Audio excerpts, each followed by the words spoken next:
écoutez, si la performance que j'ai faite, qui était destinée à une personne, a fait de la peine ou insulté les familles qui sont endeuillées, je vous présente mes plus sincères excuses. Vous devez savoir que depuis le mois de janvier, je travaille jour et nuit avec tout un réseau de santé publique et un réseau de la santé avec le gouvernement pour véritablement vaincre ce virus. Moi, je peux vous dire qu'à chaque nuit, à 2 heures du matin, je regarde des décès et j'ai le cœur qui me tourne.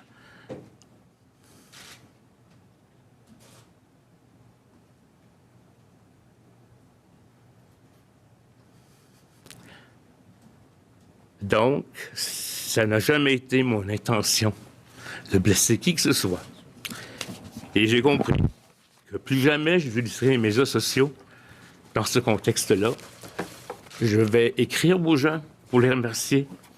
Et puis, je vous remercie et je m'excuse encore. J'ai appelé la directrice du refuge pour m'excuser de la situation. Et je vous en remercie. Dr. Arruda. Merci pour la question.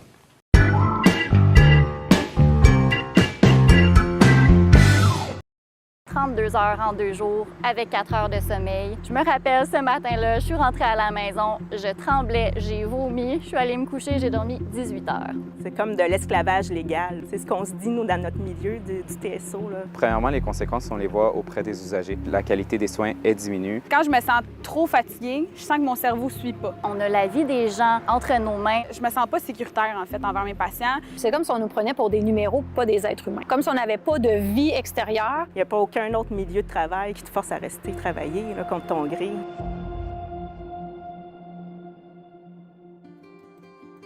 Avant la pandémie, il n'y en avait pas du tout. C'est sûr que les unités d'urgence, il manque beaucoup plus de personnel, donc c'est beaucoup plus récurrent de faire des temps supplémentaires obligatoires. Quand tu es plus à risque d'erreur, tu es fatigué de ta journée dans le corps. Ça m'est déjà arrivé de faire un massage cardiaque au bout de ma 15e heure travaillée. S'il y a des erreurs médicales, en fait, c'est quand même ta faute. C'est pas la faute du gouvernement, c'est pas la faute de personne.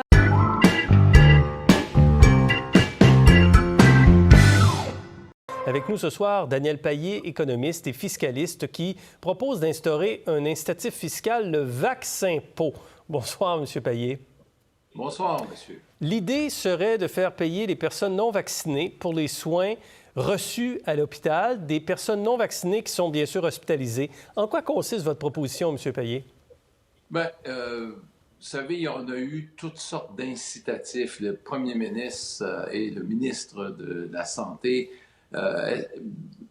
ils sont à court d'imagination pour inviter les gens à aller se faire vacciner. On a organisé des loteries, on essaie à peu près tout. Vous avez le droit de ne pas croire, vous avez le droit de ne pas être vacciné, mais vous occupez 90% des soins intensifs, ça coûte très cher, ça prend de la place pour les gens qui ont payé toute leur vie leurs impôts. C'est-à-dire, après coup, vous avez occupé un lit qui aurait dû être pour ceux qui en ont besoin, puis vous continuez dans votre idée de ne pas être vacciné. Mais je comprends que allons-y. je comprends en même temps que M. Payet, les non-vaccinés, peu importe ce qu'on peut en penser, paient aussi des impôts et paient le système de santé et ont droit, ont droit à ce système universel. Est-ce que ça ne vient pas entraver le droit universel à l'accessibilité aux soins? C'est-à-dire que l'on a une situation exceptionnelle et moi, je fais une proposition un peu exceptionnelle en disant, oui, tout le monde a payé des impôts, oui, vous avez droit, oui, vous faites un accident parce que vous avez mal conduit, oui, vous avez un cancer parce que vous avez fumé toute votre vie. Ça, c'est le régime global. Vous n'êtes pas contagieux. Actuellement, on a une maladie qui est extrêmement contagieuse. Il y a moyen gratuitement de recevoir un vaccin pour être moins contagieux ou ne pas être contagieux. Mais si vous vous entêtez à dire non, j'y crois pas, de deux choses l'une. Ou bien vous allez payer si vous y êtes à l'hôpital, ou bien vous y croyez tellement pas que vous n'irez pas à l'hôpital et donc vous n'aurez rien à payer.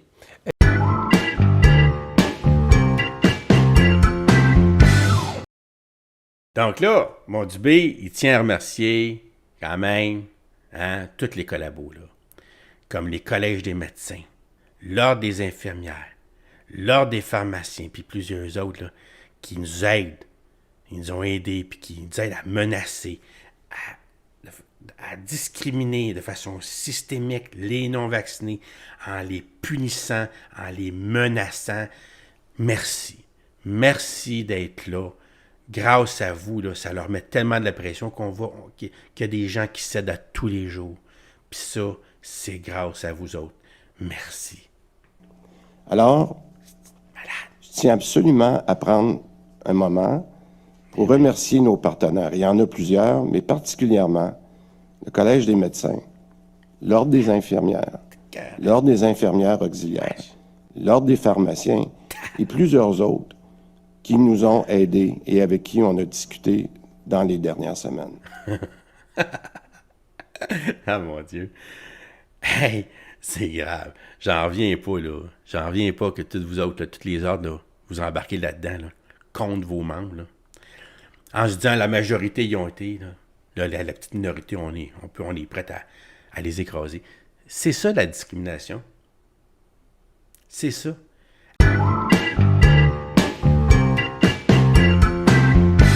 Chocolat ou vanille, chocolat. Bière ou vin, vin. Radio-Canada ou TVA, ben là, c'est facile, c'est Radio-Canada. Elle est avec moi, la ministre du Patrimoine, Mélanie Joly. Bonjour. Bonjour. Comment ça, c'est facile? Votre question, c'est comment ça, vous dites c'est facile, Radio-Canada?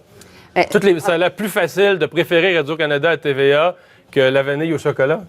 Bien, pour moi, premièrement, en tant que ministre du Patrimoine canadien, c'est sûr que je suis en charge de plusieurs dossiers, notamment, des médias. En fait, la personne, il y a le CRTC. Le CRTC est une organisation indépendante. Qui relève de vous. Qui est une organisation qui est indépendante et qui s'occupe de vraiment de l'application de la loi sur la radiodiffusion. Pour les gens à la maison qui ne comprennent pas nécessairement toutes les